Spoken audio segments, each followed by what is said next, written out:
সর্বজিৎ সিংহের হত্যার ঘটনা প্রভাব ফেলেছে ভারত পাক সম্পর্কে। এই পরিস্থিতিতে জম্মুর জেলে আক্রান্ত এক পাকিস্তানি বন্দী, আহতের নাম সানাউল্লাহ রঞ্জয়।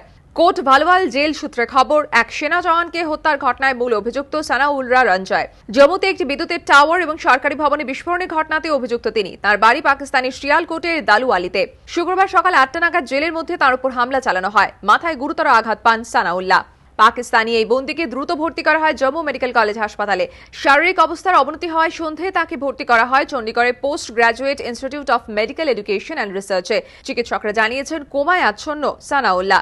ঘটনাকে দুর্ভাগ্যজনক বলে মন্তব্য করেছে বিদেশ মন্ত্রক। পাশাপাশি এই ব্যাপারে পাকিস্তান হাই কমিশনকে সব রকম সহায়তার আশ্বাস দিয়েছে ভারত। অন্যদিকে এই ঘটনায় কোট ভালওয়াল জেলের সুপার রজনী সাইগল সহ দুজনকে সাসপেন্ড করা হয়েছে। ঘটনা তদন্তের নির্দেশ দিয়েছে জম্মু কাশ্মীর সরকার। এই ধরনের ঘটনা পুনরাবৃত্তি আর যাতে না হয় সে ব্যাপারে পদক্ষেপ করার জন্য সব রাজ্য সরকারের কাছে বার্তা পাঠিয়েছে কেন্দ্র। এবিপি আনন্দ।